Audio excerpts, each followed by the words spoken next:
한 해를 마무리하면서 동시에 새로운 한 해를 바라보는 오늘, 우리는 새해 소망 감사 예배로 하나님 앞에 영광 올려드리기를 원합니다.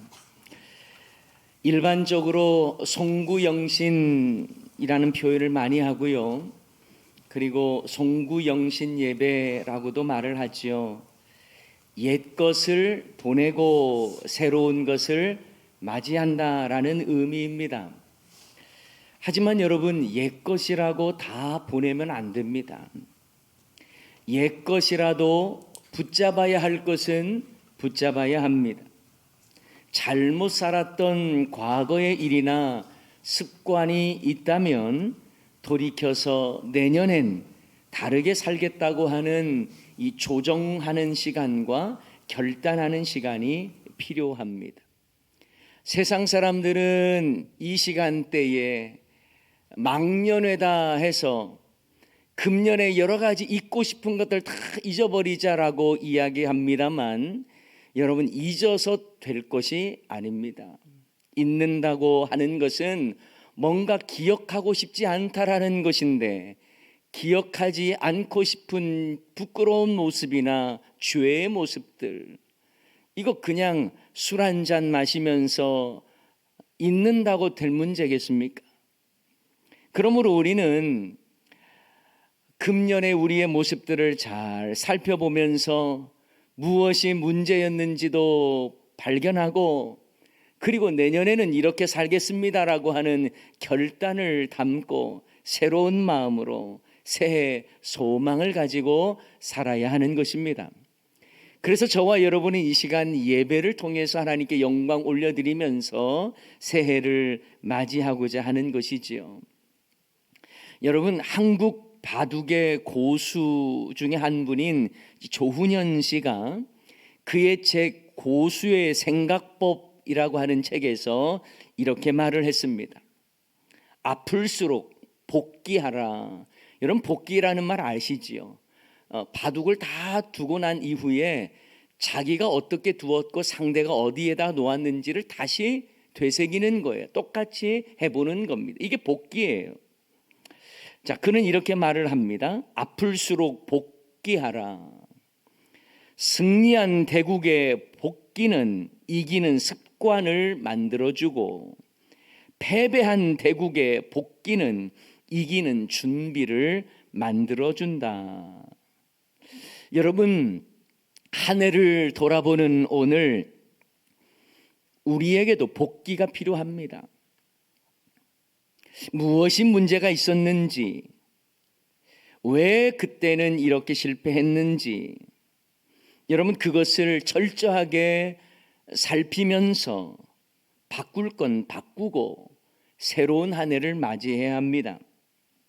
그냥 시간만 지나서 내년이 되었다라고 말은 하는데 나는 아무것도 안 바뀌었다면 그건 또다시 실패할 것이고 또다시 넘어질 수밖에 없는 거죠. 여러분, 공부 잘하는 학생들의 공통점이 반복적으로 틀리는 문제를 분석해내는 거예요. 그래서 그 해결 방안을 찾습니다. 그래야 비슷한 유형의 문제가 나와도 다음에는 틀리지 않잖아요. 반면에 공부를 잘 못하는 학생들의 경우에는 틀리는 문제는 그냥 맡아놓고 틀립니다. 왜 틀리는지를 잘 모르기 때문에 그냥 어려워서 틀렸다 하고 그냥 끝나버리는 거예요. 제대로 분석을 하지 못하기 때문이지요. 여러분, 우리의 신앙도 마찬가지입니다. 자신을 정확하게 돌아보지 못하고 자신의 문제점을 제대로 발견하지 못하면 신앙생활에 발전이 없어요. 금년 한 해를 돌이켜보면서 무엇이 문제였는지를 깨닫고 여러분, 돌이킬 수 있어야 하는 겁니다. 자신의 문제를 인정할 줄 알아야 돼요. 그리고 내가 무엇이 약했는지를 파악을 할 줄 알아야 하는 것입니다.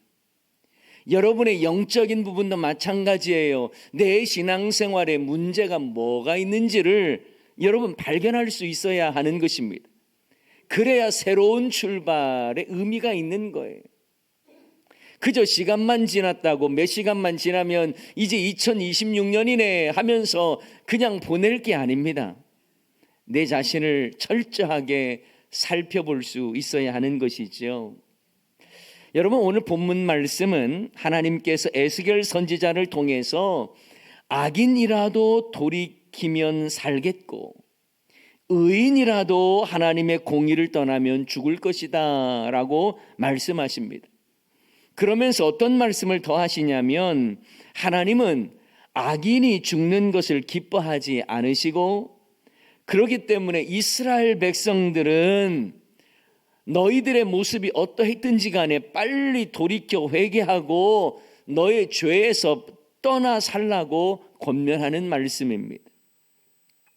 여러분, 우리도 한 해를 마무리하면서 단순히 시간만 빨리 지났네, 아유 금년에는 더 시간이 빨리 지나간 것 같아, 이렇게만 생각하고 보낼 일이 아니라는 거예요.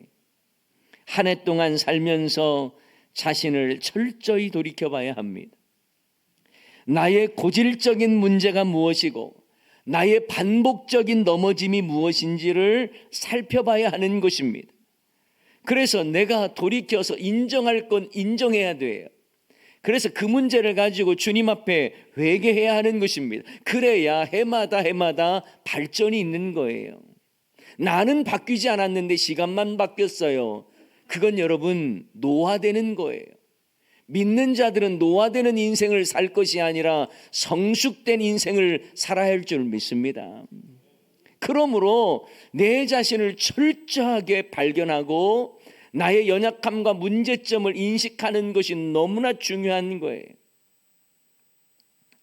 이런 점에서 여러분, 한 해를 돌아보는 여러분에게 이렇게 권면하고 싶습니다. 여러분의 과거 환경에서 문제를 찾으려 하지 마십시오. 내 자신의 삶을 비춰보셔야 돼요. 하나님의 말씀 앞에 비춰보셔야 되는 거예요. 그저 환경에서 문제점을 찾으려고만 하면요, 우리는 불평이 많이 나오게 될 것입니다. 그때 왜 이런 나의 환경이 나에게 있었을까? 이렇지만 않았으면 나는 괜찮았는데. 환경에서 이유를 찾기 시작하면 탓하게 되고요, 변명하게 됩니다. 그러나 문제 이유를 주님의 말씀에 비춰봐서 나에게서 찾아야 하는 거예요. 여러분, 나에게서 문제점을 발견하지 못하고 환경에서 문제점을 찾거나 다른 사람에게서 문제점을 찾게 되면 그거는요, 그냥 탓하게 되고 변명하게 되고 원망하게 될 뿐입니다. 그러면서 그들은 이렇게 말하지요. 하나님 탓도 합니다. 하나님이 공평하지 않아서 그래. 하나님이 공평하지 않아서 그래. 하나님이 주신 이 환경에 대해서 내가 불평하고 원망하기 시작하는 거예요. 여러분, 오늘 본문 25절 말씀에도 보면 그런 내용이 나와 있지요. 그런데 너희는 이르기를, 뭐라고 말을 합니까? 주의 길이 공평하지 아니하다 하는도다. 이스라엘 족속아 들을지어다. 내 길이 어찌 공평하지 아니하냐? 너의 길이 공평하지 아니한 것이 아니냐? 이렇게 반문하십니다.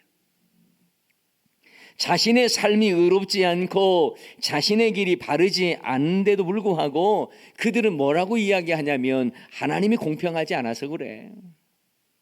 하나님이 바른 길로 인도하지 않아서 그래. 자기는 그냥 싹 감추고요, 그리고 하나님을 원망하는 거예요. 사랑하는 여러분, 금년의 마지막 날 누구를 탓하려 하지 마시고요, 여러분 스스로를 말씀 앞에 비춰보십시오. 과연 내가 하나님의 자녀다웠는지, 내 자신을 주님의 말씀 앞에 비춰보면서 나의 모습이 어떠했는지를 살펴보십시오.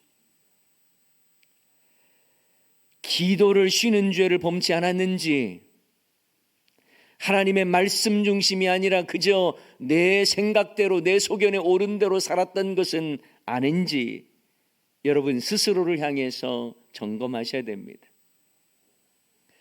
사실 많은 경우를 보면요, 하나님께 묻거나 기도하지 않고 자기 생각대로 다 일을 저질러 놓고 그 결과에 대해서만 하나님을 원망하는 경우들이 참 많습니다. 내가 결정했어요. 내가 생각대로 계획 세우고 그렇게 정해버렸어요. 근데 그 일이 잘 안 돼요. 그러면 내 탓이 아니라 그것은 하나님의 탓이 돼버리는 거예요. 여러분, 우리의 모습이 어떠한지를 철저하게 보십시오. 여러분, 얼마나 기도하면서 일들을 감당했는지, 얼마나 하나님의 도우심을 구하면서 일들을 감당했는지 우리 스스로 한번 돌이켜보자라는 것입니다. 앞에서 우리는 직분을 받은 자들을 축복하면서 그리고 기도했습니다. 내가 받은 직분에 대해서 얼마나 충성스럽게 주의 일을 감당했는지, 하나님 나라 그 영광을 위해서 내가 얼마나 애썼고 수고했는지를 우리는 한번 돌이켜봐야 한다는 것입니다. 여러분, 헬스장이나 병원에 가면 체중과 또 체지방과 근육량을 측정하기 위해서 인바디 기계가 있습니다. 그 기계에 딱 올라가서 양손으로 버튼을 누르면요, 내 몸의 상태와 균형 이런 것들을 알 수가 있지요. 저는 여러분, 우리가요 하나님 앞에서 그리고 하나님의 말씀 앞에서 내 자신을 살피면서 측정하는 영적인 인바디가 일어나야 된다고 생각합니다. 여러분의 신앙의 상태가 어떤지를 살펴봐야 한다는 거예요. 우리가 육체의 건강에 대해서는 너무나도 관심이 많고 온갖 유튜브를 봐도 건강에 대한 나름대로의 상식들이 얼마나 쏟아지는지 몰라요. 그런데 우리의 영적인 건강을 위해서는 얼마나 여러분 관심을 많이 가지고 계십니까? 저는 신앙생활의 위기는요, 무감각에 있다고 생각합니다. 문제가 있어도 문제를 깨닫지 못하는 것이 문제인 거예요. 그래서 종교 생활을 하면서 나는 신앙생활을 잘하고 있다고 생각을 합니다. 영적 무감각증입니다. 나의 기도 생활은 어떠한지, 나의 예배 생활은 어떤지, 나의 신앙은 정말 안전한지를 한번 살펴보십시오. 나는 세상 속에서 복음에 합당한 빛의 자녀로 살고 있는지를 돌아봐야 합니다. 내 힘을 빼면 하나님께서 힘을 더해 주실 건데, 그냥 내 주먹 불끈 쥐고 내 힘으로 내 소견에 오른 대로 살려고 했던 나의 모습들이 있다면 여러분, 그걸 인정하고 돌이키고 회개하는 것, 이것이 저와 여러분 이 시간에 필요한 거예요. 환경 탓하지 마세요. 남 탓하지 마세요. 나에게 있는 거예요. 내가 하나님 말씀 앞에 온전히 서지 못했던 것은 아닌지 영적 인바디 검사를 해봐야 한다라는 것입니다. 그래서 여러분, 영적인 타락보다 더 무서운 게 뭐냐면 영적인 타성이에요. 영적인 타락은요, 그것도 위험해요. 그런데 영적인 타락은요, 스스로 깨닫는 바가 있어요. 이렇게 살면 안 되는데. 그런데 영적인 타성은요, 잘 몰라요. 자기 신앙생활 잘하고 있는 것으로 생각해요. 그래서 이 정도면 내가 신앙생활 잘하고 있는 거지 착각해요. 여러분, 자신의 잘못된 신앙에 대해서 잘 깨닫지 못하는 영적 타성이요, 어쩌면 영적 타락보다도 더 무서운 겁니다. 타성에 젖어서 종교 생활을 해가는 거예요. 사랑하는 여러분, 한 해를 마무리하면서 내 자신을 돌아보며 여러분의 영적인 마음 상태가 어떠한지를 한번 돌이켜 보십시오. 과연 내 안에 영적인 영혼의 경작이 잘 이루어지고 있습니까? 여러분의 마음의 정원이 잘 가꿔지고 있습니까? 아니면 심령이 황폐해지고 거칠어진 것은 아닌지를 여러분 살펴보셔야 돼요. 우리의 마음에 못된 잡초가 막 자라고 있는 것은 아닌지 봐야 하는 것입니다. 혹시라도 여러분 내 마음의 경작에는 관심이 없어서 방치해 놓다 보니까 나도 모르게 무성하게 자란 심령의 잡초들이 이렇게 나를 덮고 있는 것은 아닙니까? 여러분, 미국에 가보면요, 대부분의 주의회에서 가정집이나 기관에서 잔디를 6인치 이상 길게 되면 그거 위반으로 간주해서요, 벌금을 부과합니다. 아니, 내 집에서 내 잡초 키우는 게 뭐가 문제야, 이렇게 말할지도 모르겠어요. 그런데요, 아주 엄격합니다. 잔디가 6인치 이상 자라면 벌금을 받게 돼요. 미국에서는 그렇습니다. 그렇게 하는 이유가, 한 집에서 잔디를 깎지 않아서 잡초가 막 자라나면요, 해충이 일어날 수가 있고, 혹시라도 화재가 나면 그것 때문에 옆집에까지 피해를 줄 수 있다라는 것입니다. 그래서 미국에서는요, 잔디 깎는 이 소리가요, 일상적으로 들립니다. 그리고 그것을 지키지 않으면 제재하는 법규도 대단히 엄격합니다. 그런데 여러분, 왜 우리는 심령에 자라난 잡초를 왜 깎지 않습니까? 왜 내버려 두고 있습니까? 여러분의 마음의 정원을 성령과 말씀으로 잘 가꿔야 되잖아요. 그런데 왜 우리의 신앙생활은 방치된 상황에서 언제부턴가 종교생활이 되어버렸어요? 여러분, 우리의 심령이 좋은 밭이 되어야 되잖아요. 그래서 주님의 말씀이 떨어지면 아멘, 나의 말씀입니다 해서 그 말씀의 씨앗이 이 내 마음의 옥토에서 열매를 맺어야 되잖아요. 근데 어느 순간부터 우리의 마음밭이 황폐해져 버렸고, 길가밭과 같고 돌짝밭과 같고 가시덤불과도 같아버린 우리의 모습일 수 있다는 것입니다. 그래서 우리는 내 스스로를 잘 살펴봐야 하는 것입니다. 그렇지 않으면요, 나도 모르게 이 심령의 잡초가 막 자라나요. 말레이시아 반도 밀림 지역에서 선교하시는 어느 선교사님의 간증이요, 제 마음속에 깊이 남겨져 있는 간증이 있습니다. 선교지에서 열심히 사역을 했고요, 또 그 마을 사람들이 너무너무 교회 나오는 걸 좋아했대요. 얼마나 이분들이 교회를 자주 나오고 즐거워했든지, 아니, 한국에는 새벽 기도도 있다는 말을 듣고 새벽에도 나와서 선교지에서 기도하는 사람들이 막 생기더라는 거예요. 그러다 보니까 도로 공사를 하지 않았는데도 길이 생긴 거예요. 사람들이 계속 다니니까요.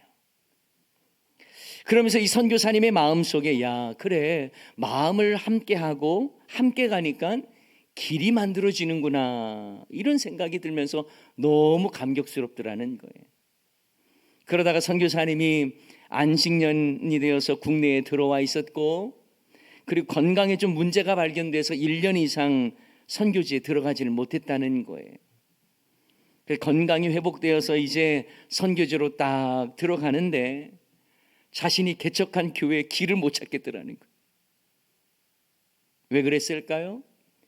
교회당에 찾는 사람의 발걸음이 점점 줄어들면서 수많은 잡초들이 막 밀림 지역이니까 막 생긴 거예요.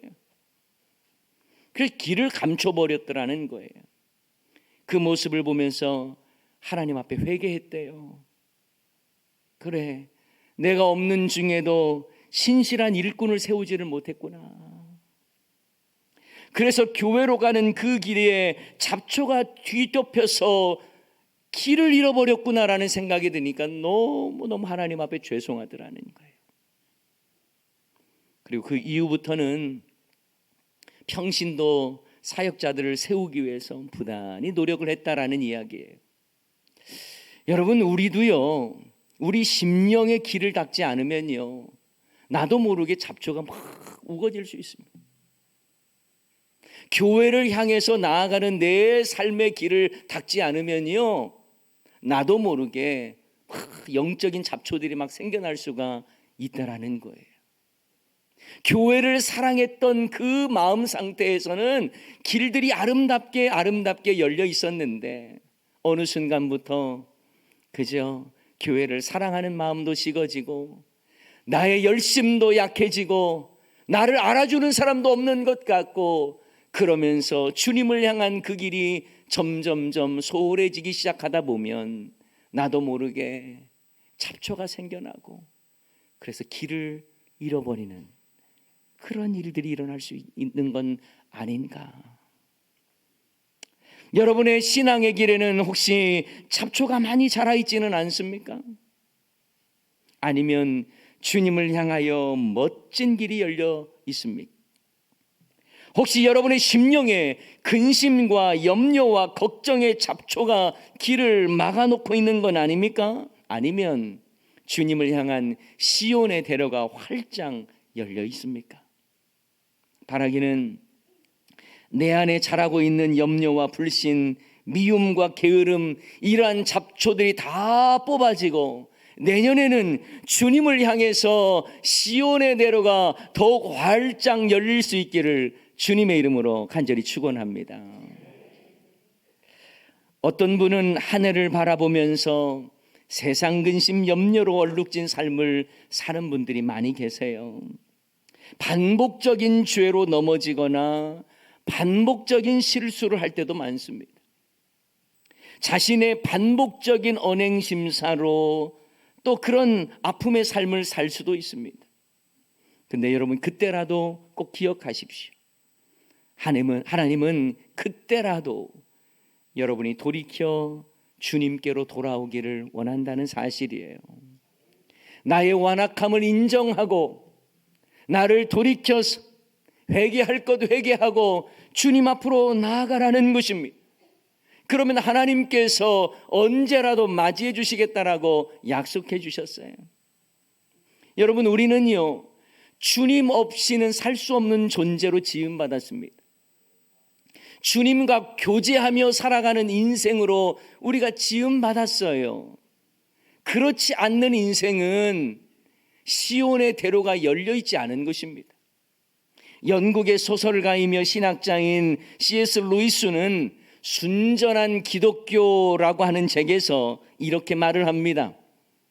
휘발유를 연료로 하도록 고안된 자동차는 다른 연료를 사용하면 제대로 달리지 못한다.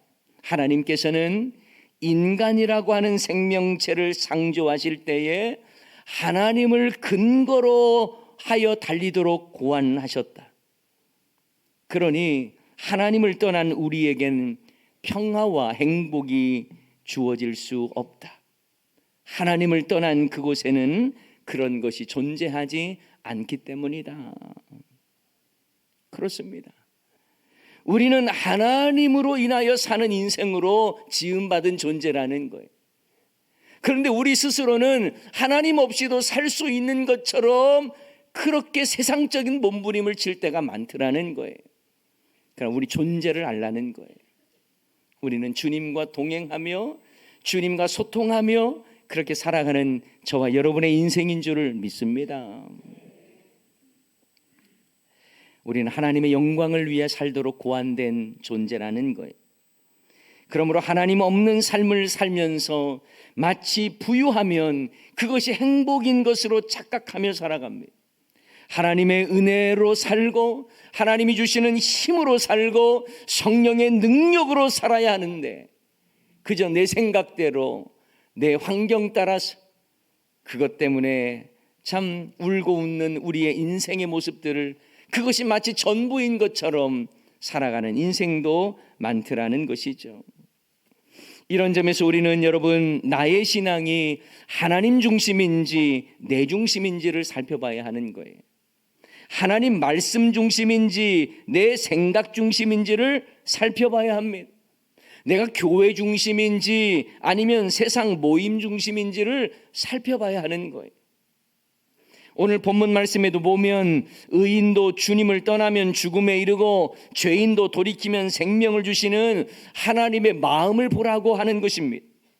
악인은 멸망하고 의인은 생명을 얻는 그 결과를 뒤바꿀 수 있는 유일한 방법은 돌이키라는 거예요. 돌이키라는 것. 내 중심으로 살던 인생이 이제 하나님 중심, 예수 중심으로 돌이키라는 것입니다. 악인도 돌이켜 회개하면 살 수 있다라고 말하고 있는 것입니다. 의인도 의를 행하는 데서 돌이켜버리고 계속해서 악을 행하면 망하는 인생이 될 수 있다라는 걸 말씀하고 있어요. 그런데 하나님은 악인의 멸망을 기뻐하실까요? 기뻐하지 않으실까요? 기뻐하지 않는다고 말씀하십니다. 악인이라도 돌이키기만 하면 하나님은 기뻐 받으시겠다는 거예요. 자, 32절 말씀 우리 다 같이 한번 읽어보겠습니다. 32절 시작. 주 여호와의 말씀이니라. 죽을 자가 죽는 것도 내가 기뻐하지 아니하노니 너희는 스스로 돌이키고 살지니라. 아멘. 하나님은 우리가 돌이켜 살라는 것입니다. 그걸 원하세요. 여러분, 요나서에 보면 하나님은 이스라엘 백성이 아닌 이방 아수르의 그 수도 니느웨로 요나 선지자를 보내기를 원하셨어요. 물론 불순종해서 나중에 다시 니느웨로 갑니다만, 그때 니느웨 백성들이 회개했을 때에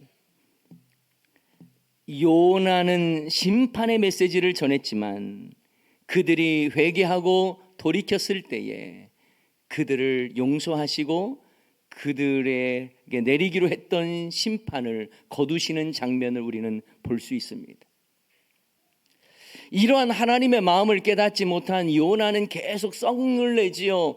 왜 하나님 저것들이 왜 삽니까? 왜 저것들은 심판을 받아야 마땅한데 왜 그렇게 됩니까? 여러분, 하나님의 마음을 알지 못하면 그렇게 말하는 거예요. 저 악인들은 저렇게 살다가 멸망해야 될 사람입니다. 하나님의 마음을 알지 못하기 때문에 그렇게 말하는 거예요. 여러분, 이방인들이 살고 구원받는 그 모습을 향해서 이스라엘 백성들이 하나님 공평하지 않다라고 말을 했어요. 하지만 하나님은 그들도 회개하고 돌아오면 내가 생명을 주겠다고 말씀하십니다. 아직 구원받지 못한 자들을 향해서 하나님은 우리를 통해서 그들도 구원받기를 원하신다고 하는 이 하나님의 마음을 여러분이 아셔야 여러분 영혼 구원이 사명이 되는 거예요.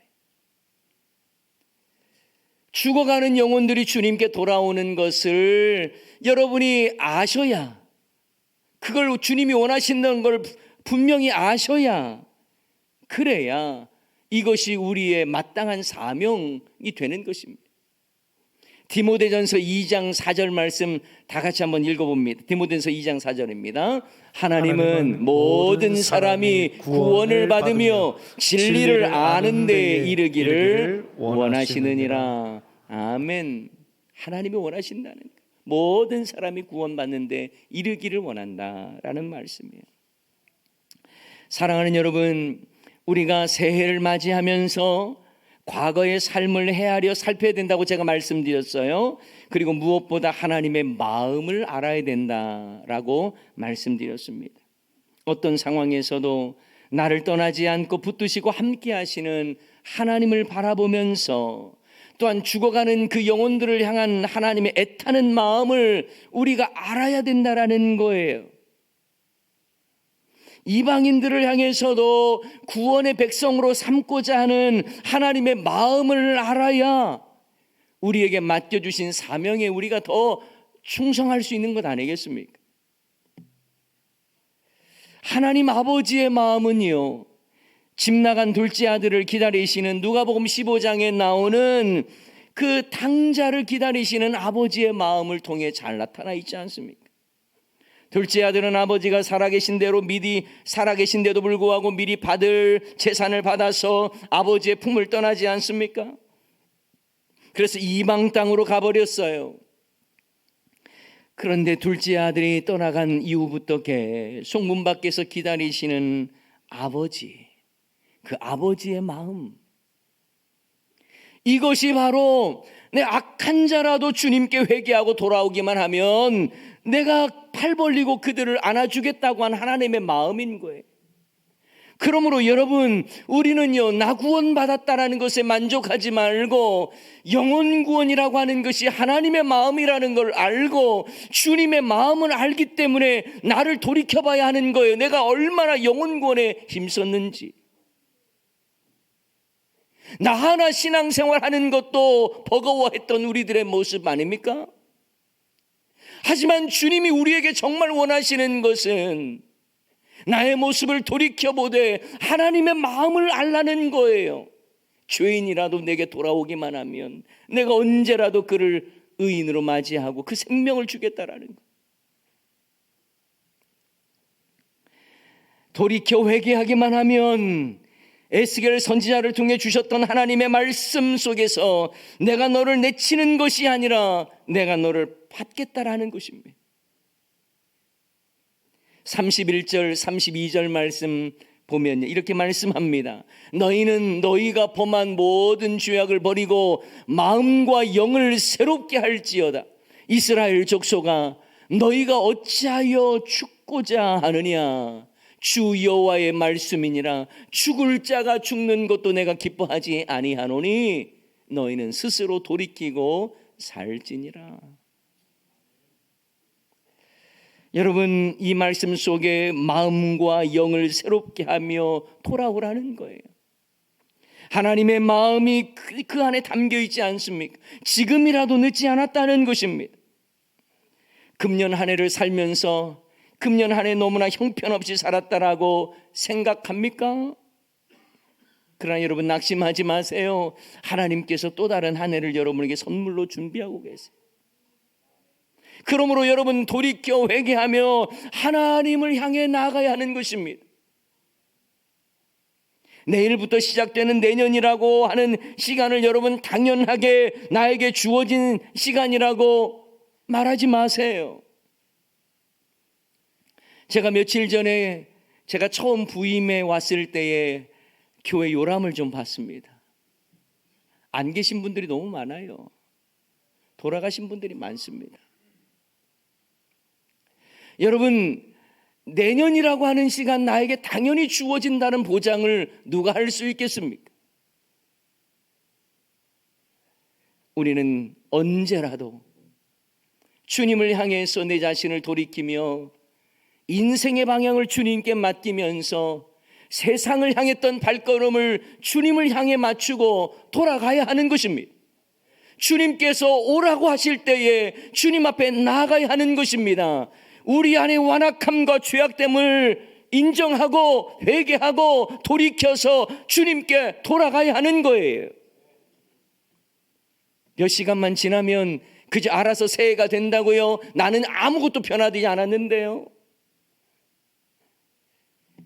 여러분, 내년이라는 시간을 타성에 젖은 또 다른 한 해가 아니라 죄에 대한 회개와 삶의 변화로 하나님께서 나를 통해 새롭게 일하실 것들을 기대하면서 맞이해야 되지 않겠습니까?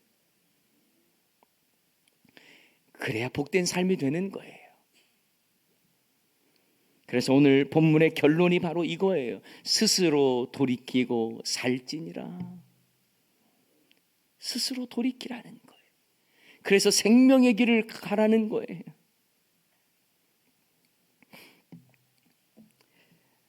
여러분, 솔직한 자기 고백, 저의 고백입니다. 예전에 이런 기도를 한 적이 있었어요. 하나님, 왜 성도님들 안 바뀝니까? 참 안 바뀝니다. 말씀을 전해도 왜 이렇게 타성에 젖은 신앙생활을 하는지 모르겠습니다. 정말 주님 앞으로 온전히 돌아오는 성도님들이 되었으면 좋겠는데 왜 이렇게 안 변합니까? 푸념 섞인 원망을 하나님 앞에 기도로 올린 적이 있었습니다. 그때 하나님께서 저에게 어떤 강력한 말씀을 주신 줄 아세요? 너도 그래. 너도 그래. 그 짧은 이 단어가 제 마음속에 확 와닿는 거예요. 너도 그래. 그 그 말씀 앞에 제가 얼마나 부끄러웠는지 모릅니다. 몸둘 바를 모르겠어요. 그래, 나도 그렇지. 성도님들이 왜 변하지 않냐라고 푸념하는 그 상황 속에서 하나님은 저를 향해서 너도 그렇다는 거예요. 너도 그렇다. 하나님의 말씀 앞에 여전히 불순종하고 하나님 말씀대로 살려고 몸부림치지 않고 그저 목회의 이 상황에 익숙해지면 익숙해져서 이제 날이 가면 날이 갈수록 익숙해진 목회 생활을 하고 있는, 너도 그래. 이 말씀이 저한테 큰 아픔으로 다가왔어요. 사랑하는 여러분, 왜 저 사람은 바뀌지 않을까가 아니라 왜 나는 바뀌지 않고 있는가를 보셔야 되는 것 아닐까요? 그래, 나도 그렇지. 저 역시 하나님의 마음을 얼마나 아프게 했고, 하나님께서 수많은 변화의 기회를 주셨지만 그저 내 방식대로 살아왔고, 그것이 저의 모습이었다라는 것을 깨닫게 되더라고요. 여러분 어떻습니까? 여러분, 오늘은 한 해의 마지막 날이잖아요. 그런데 여러분의 생애의 마지막 날이라고 한번 생각해 보세요. 여러분이 만약 오늘 임종의 상황이라면 과연 어떠한 반응과 어떠한 입술의 고백을 할까요?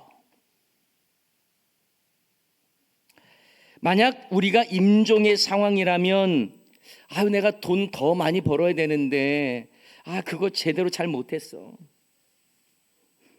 여러분, 이런 말 할까요? 그렇게 말하면서 숨을 거두는 사람은 없을 거예요.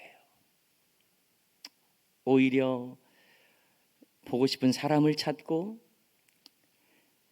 좀 서운하게 해준 사람이 기억나고 그러지 않을까요? 막내 아들 아직 안 왔어? 호흡을 가다듬으면서 거친 호흡을 내뱉으면서 누구 안 왔냐고 보고 싶어 하지 않겠습니까? 내가 별로 잘해준 것이 없어서 너무 미안해, 이런 말 하지 않겠어요? 금년 한 해를 돌아보면서 우리가 하나님을 얼마나 사랑했는지를 한번 생각해 봅시다.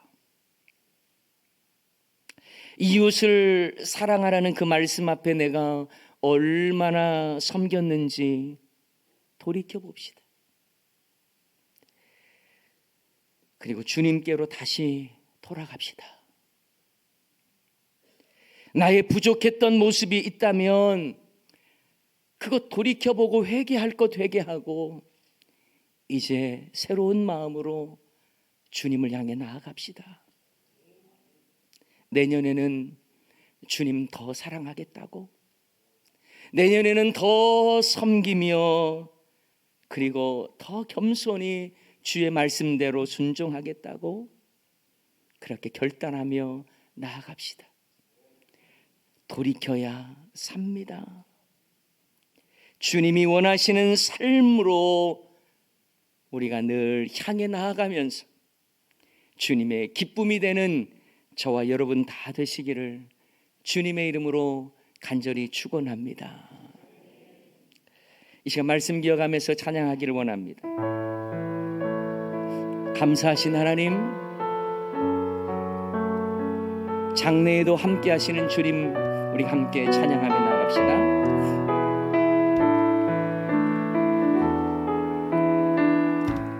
감사하신 하나님, 에베네셀 하나님, 살아계신 하나님, 에베네셀 하나님,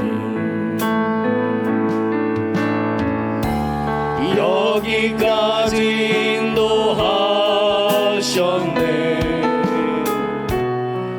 감사하신 하나님 여기까지 인도하셨네. 살아계신 하나님 감사하신 하나님 에베네셀 하나님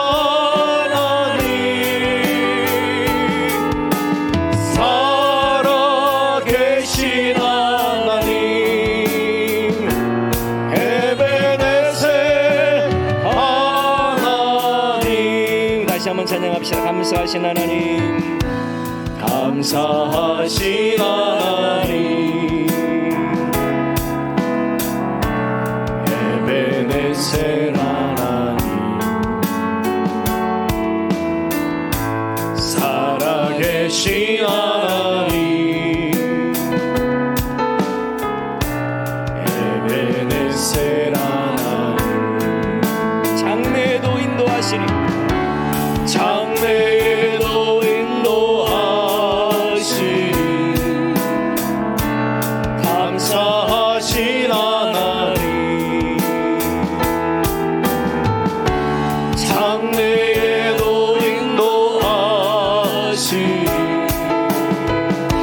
살아계신 하나님 감사하신 하나님 에베네셀 하나님 살아계신 하나님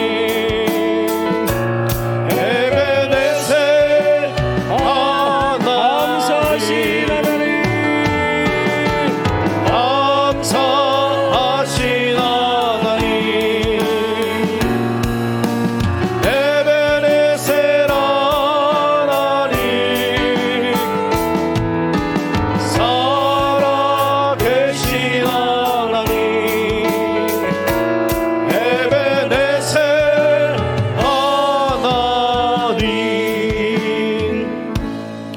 사랑하는 여러분, 이 시간 우리 함께 기도하기를 원하는데요, 자식이 나를 속썩이는 것 참 마음이 아플 때가 있잖아요. 그런데 우리가 하나님의 마음을 아프게 했던 나의 모습은 잘 생각하지 않을 때가 많습니다. 이 시간 금년의 삶을 돌이켜보면서 돌이켜라, 돌아오라 라고 말씀하시는 그 하나님의 음성에 기울이면서, 주님, 내년에는 금년보다 좀 더 나은 모습으로 주님 앞에 나아가기를 원합니다. 나의 약함을 주님 앞에 내어놓고 나의 죄악을 주님께 내려놓고 회개하면서 온전히 주님을 향하여 시온의 대로가 열린 삶을 살게 해주십시오. 주님으로 인하여 기뻐하고 주님께 소망을 두며 살아가는 삶 살게 해주십시오. 주님의 은혜 아니면 안 됩니다. 주님의 은혜 아니면 소망이 없습니다. 고백하면서 이 시간 여러분의 삶의 고백을 담아서 말씀 기억하면서 우리 다 같이 주여 한번 외치고 기도하십시다. 주여